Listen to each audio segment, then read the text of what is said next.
বাংলার রাজনীতিতে অপরাজেয় অধীর এবার পরাজিত হলেন ইউসুফ পাঠানের কাছে।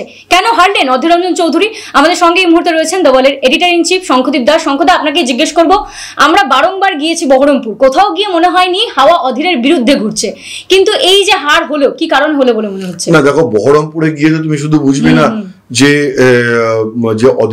অধীর চৌধুরীর পক্ষে হাওয়া আছে না বিপক্ষে হাওয়া আছে। একটা লোকসভা কনস্টিটুয়েন্সি তার আয়তনে অনেক বড়, প্রায় ১,১২০০ স্কোয়ার কিলোমিটার উপরে বড়, সুতরাং সেখানে একজন সাংবাদিক কতটুকু জায়গায় পৌঁছতে পারে ওভাবে বোঝা যায় না। দেখো, একটা কথা এখানে আমি প্রাসঙ্গিক এবং আমি তোমাকে বলি যে আজকে অন্তত আমি সে কথাটা বলতে পারি। ২০২১ সালের বিধানসভা ভোটের রেজাল্ট বেরিয়েছিল ২রা মে। ২রা মে রাত ১১টার সময় অধীর চৌধুরীর সাথে আমার কথা হয়েছিল এবং অধীর দা সেদিনকে বলেছিলেন যে দেখো, ২০২৪-এর লোকসভা ভোট কিন্তু আমার জন্য কঠিন হয়ে গেল। কেন কঠিন হয়ে গেল? তার কারণ হচ্ছে যে ২১-এর বিধানসভা ভোটে বহরমপুর যে লোকসভা, তার অধীনে যে ৭খানা বিধানসভা, তার মধ্যে ৭টাতেই হেরে গেছিল কংগ্রেস। খোদ যে অধীর চৌধুরী ভদ্রাসন বহরমপুর বিধানসভা, সেখানেই বিজেপি জিতেছিল। তো ফলে অধীর দা দেখতে পেয়েছিলেন দেওয়াল লেখন পরিষ্কার যে মুর্শিদাবাদে একটা শার্প পোলারাইজেশন হয়েছে, হিন্দু মুসলমান। অধীর চৌধুরীকে কিন্তু এটা ফেস করতে হয়নি। বাম জমানায় অধীর চৌধুরী বামেদের বিরুদ্ধে লড়েছেন, সেখানে হিন্দু মুসলমানের শর্তে কোনো ভোটটা হয়নি। তার ফলে অধীর চৌধুরী বরাবর হিন্দুদের ভোট পেয়েছেন এবং মুসলমানদেরও ভোট পেয়েছেন। কেন, সেটাকে বুঝতে গেলে তোমাকে আবার ২০১৪ সালের ভোটের রেজাল্ট দেখতে হবে। ২০১৪ সাল যখন সর্বভারতীয় স্তরে নরেন্দ্র মোদীর উত্থান হচ্ছে, সেই ভোটে কংগ্রেসের তো সবচেয়ে খারাপ রেজাল্ট হয়েছিল গোটা দেশে। ৪২টা ৪৫টা সিট কংগ্রেস জিতেছিল। তো কংগ্রেস যখন সবচেয়ে খারাপ রেজাল্ট কংগ্রেসের হচ্ছে গোটা দেশে, তখন অধীর চৌধুরী সেই যে স্রোত, তার থেকে নিজেকে মুক্ত রাখতে পেরেছিলেন। বহরমপুরে অধীর চৌধুরী জিতেছিলেন ৩.৫ লাখ ভোটের ব্যবধানে। কিন্তু ২০১৯-এর যে ভোট, তাতেও কিছুটা পোলারাইজ ফ্যাক্টর ছিল, কিন্তু এতটাও হয়নি। ঠিক আছে, তুমি দেখবে যে সেখানে কি হচ্ছে, তখন শুভেন্দু অধিকারী ছিলেন তৃণমূলে। শুভেন্দু ওখানে গিয়ে তার পুলিশ অ্যাডমিনিস্ট্রেশন এবং নানাভাবে গিয়ে ওখানে অধীর চৌধুরীকে প্রায় কোণঠাসা করে চেষ্টা করেছিলেন, কিন্তু পারেননি। অপূর্বকে ভাঙিয়ে এনে প্রার্থী ঠিক কিন্তু তাও অধীর চৌধুরী প্রায় ৯০,০০০-এর ব্যবধানে জিতেছিলেন এবং শুধু বহরমপুর বিধানসভা সিট থেকে উনি প্রায় ৭৯,০০০ ভোটের লিড নিয়েছিলেন। এবার অধীর চৌধুরী সেই বহরমপুরই তো বিপন্ন হয়ে গেছে। বহরমপুরে বিধানসভা ভোটে পোস্ট শীতলকুচির ইনসিডেন্ট, ওখানে একখানা বিজেপির উত্থান ঘটেছে, বিজেপির ভোট তৈরি হয়েছে। তার ফলে তুমি দেখো বিজেপি বিধানসভাটা জিতে গেছে। অধীর দা সেদিনকেই দেওয়াল লেখন পড়ে ফেলেছিলেন যে এই শার্প পোলারাইজেশন যদি হয়, তাহলে মুসলমানদের অধিকাংশ ভোট চলে যেতে পারে তৃণমূলের দিকে, হিন্দু ভোট চলে যেতে পারে, একটা বড় অংশ চলে যেতে পারে বিজেপির দিকে, মাঝখান থেকে কংগ্রেসের আসনটি বিপন্ন হয়ে যেতে পারে। কিন্তু অধীর দা ৫ বারের সাংসদ, দিল্লিতে সোনিয়া গান্ধী এবং রাহুল গান্ধী তাকে যথেষ্ট মর্যাদা দিয়েছেন। মর্যাদা কেন বলছি, তার কারণ হচ্ছে লোকসভায় কংগ্রেসের নেতা করেছেন অধীর চৌধুরীকে, পিএসসি চেয়ারম্যান করেছেন। পিএসসি চেয়ারম্যান মানে একটা ক্যাবিনেট মন্ত্রীর একটা র্যাঙ্ক, তো সেই মর্যাদা দিয়েছেন। এবং একটা তুমি জানবে যে দিল্লিতে কংগ্রেসি ঘরানার রাজনীতিতে সোনিয়া গান্ধী এবং রাহুল গান্ধীর কনফিডেন্স যদি না থাকে, তাহলে কেউ লোকসভায় কংগ্রেসের নেতা হতে পারে না। তো Adhir Chowdhury enjoyed that kind of confidence from Rahul Gandhi and Sonia Gandhi.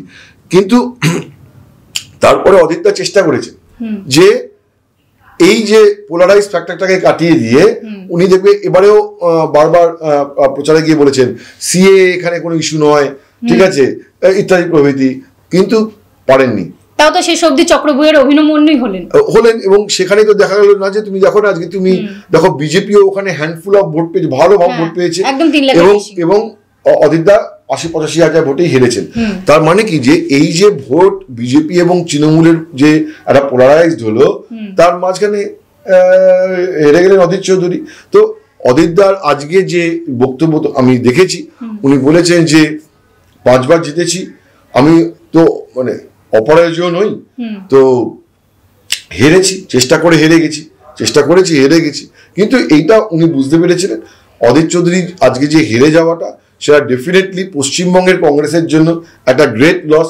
কারণ অধীর চৌধুরী একটা খুঁটি শক্ত করে ধরে রেখেছিলেন কংগ্রেসের, একটা গড়, ঠিক আছে।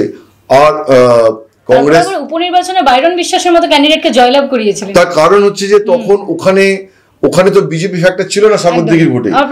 তুমি দেখো যে সাগরদিঘির ভোটে BJP was not a factor, ওখানে লড়াইটাই হচ্ছে তৃণমূল বনাম লেফট কংগ্রেস। তো ফলে বিজেপি যেখানে ফ্যাক্টর নয়, বিজেপি যেখানে মানে অন্যতম একটা ক্যারেক্টারই নয় যে লড়াইয়ে, সেখানে তো কোনো অসুবিধা নেই। আজকে যদি বহরমপুরে বিজেপির ক্যান্ডিডেট না থাকতো, অধীর চৌধুরীকে এখানে হারানো মুশকিল ছিল, খুবই মুশকিল ছিল আজকে। এবং তুমি দেখো যে মুসলিম ভোটটার উপরেই ব্যাংক করেছে তৃণমূল, এবং সেই কারণেই একজন বাইরে থেকে মুসলমান বহরমপুর পুরসভাকে অঞ্চল থেকে কিন্তু সেরকম ইউসুফ পাঠান ভোট পায়নি, সেটা তৃতীয় স্থানে ছিল। ঠিক, কিন্তু বাকি জায়গা যেগুলো মাইনরিটি অধ্যুষিত জায়গা সেখানে থেকে তৃণমূল জিতেছে। তা এখন দেখো আজকে কংগ্রেস সর্বভারতীয় স্তরে আগের থেকে বেটার রেজাল্ট করেছে। তো অধীর চৌধুরী আমি মনে করি না যে this is his end of politics. তার কারণ হচ্ছে যে অধীর চৌধুরী একটু লড়াকু মানসিকতা রয়েছেন বলেই আজকে অধীর চৌধুরী চাইলে তৃণমূলের সঙ্গে জোটের জন্য হ্যাঁ করে দিতে পারতেন, তাতে তার অন্তত জেতাটা ইনশিওর হয়ে যেত এবং মালদা দক্ষিণ সিটটা ইনশিওর হয়ে যেত, কারণ মমতা বন্দ্যোপাধ্যায় রাজি ছিলেন 2টো সিট ছেড়ে দেওয়ার জন্য। ঠিক আছে, জেদ করেই তো আজকে লড়েছেন। তার ফলে তার যে লড়াইয়ের মানসিকতা সেটা রয়েছে।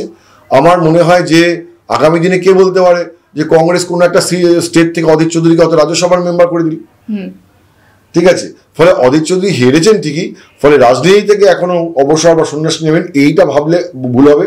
তিনি এখনো প্রদেশ কংগ্রেস সভাপতি, এবং আমার মনে হচ্ছে যে অধীর চৌধুরী তার পলিটিক্স এখনো কন্টিনিউ করবে। কিন্তু আপনি যেরকমটা বলে থাকেন যে লোকসভা নির্বাচনটা প্রার্থীর নির্বাচন নয়, প্রতীকের নির্বাচন, তাহলে কোথাও কি বহরমপুরে কি প্রতীকী নির্বাচন হলো? সে কারণে তৃণমূল কংগ্রেসের ইউসুফ পাঠান বাইরের একজন প্রার্থী নিজের একটা যে প্রার্থী 4বার 5বার জেতেন না, অধীররঞ্জন চৌধুরীকে এই ফ্যাক্টরটা বলছি না, ওর তো বটেই একটা ফ্যাক্টর, কিন্তু ইউসুফ পাঠানের জিতে যাওয়াটা কোথাও কি প্রতীকের জিতে যাওয়া, মানে তৃণমূলের জিতে যাওয়া? প্রার্থীরও তো ইউসুফ তো একটা বড় ক্যারেক্টার। দেখো ইউসুফ তো একটা নোন ফেস। আজকে যদি বহরমপুরে তৃণমূলের যে সংখ্যালঘু নেতারা রয়েছেন তাদের হয়তো মনে হয়নি যে তৃণমূলের যে এরা যোগ্য মুখ, ঠিক আছে, ওখান থেকেই যদি একজন মুসলমান নেতাকে তুলে নিয়ে আসতে বা প্রার্থী করতেন, তাহলে হতে পারতো যে রেজিনগরের সেই নেতাকে হয়তো নওদার নেতা কেউ চেনে না, কিন্তু ইউসুফ পাঠানের ক্ষেত্রে নওদার লোকও চিনবে, বহরমপুরের লোকে চিনবে, রেজিনগরের লোকেও চিনবে। তো ফলে তার ফেসটাকে চেনাতে হবে না। কেন মানুষ এরকম বড় বাইরে সেলিব্রিটি ক্যান্ডিডেট দেয়? কারণ যখন তোমার লোকালি কোনো পপুলার ফেস নেই, তখন এমন একটা ফেসকে নিয়ে এসো যে ফেসটা সবাই চেনে, রচনা বন্দ্যোপাধ্যায় হুগলিতে অ্যালিয়েন নয়, কারণ রচনা বন্দ্যোপাধ্যায়ের মুখটা হুগলিতে আনাচে কানাচে, গ্রামে গঞ্জে, পাড়ায়, মফস্বলে, শহরে সবাই চেনে। তার ফলে চেনাতে হয়নি, চেনানোর জন্য পরিশ্রম করতে হয়নি। তো এই জন্যই আজকে অধীর চৌধুরীর বিরুদ্ধে তৃণমূল ইউসুফ পাঠানকে প্রার্থী করেছিল।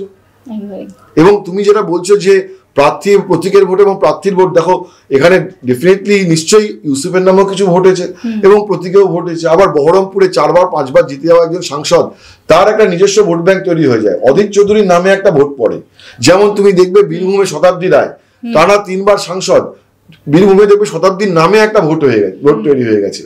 টানা যখন একটা প্রার্থী জেতেন না, ধরো সৌগত রায় দমদমে, একটা ভোট দেবে সৌগত রায়ের নামে হয়ে গেছে। আর এখানে কোথাও কি সংগঠনটাও তাহলে ম্যাটার করছে, যেহেতু ডেফিনেটলি অধীররঞ্জন চৌধুরীর সংগঠন ভিত নড়ে গিয়েছে, সেখান থেকে নড়ে গেছে, মানে অধীরদার সঙ্গে যারা ছিলেন তারাই এখন বেরিয়ে গিয়ে তৃণমূলে জয়েন করেছেন। এই যে ডেভিড রয়েছে, হুমায়ুন কবির, নিয়ামত, এবং এই যে মুর্শিদাবাদের তৃণমূলের প্রার্থী আবু তাহের খান, এরা তো সবাই অধীর চৌধুরী তৈরি করা শিষ্য। এরা সবাই Adhir Chowdhury school of politics এর ছাত্র, তাই না? তো ফলে সংগঠন নেই সেভাবে, কিন্তু তারপরেও লড়ে গেছে। তুমি দেখেছো যে এই ভোটে পরিশ্রম করেছে, জিততে পারেনি। ধন্যবাদ শঙ্করদা। Politics is full of infinite possibility. এবার এই পসিবিলিটির জোরে এরপরে ইউসুফ পাঠান এবং তারপরে অধীররঞ্জন চৌধুরীর পলিটিক্যাল কেরিয়ার কোন দিকে মোড় নেয় সেদিকে থাকবে আমাদের নজর। আপনাদের চোখ থাকুক দাওয়ালে, কারণ খবর এখন এখানে।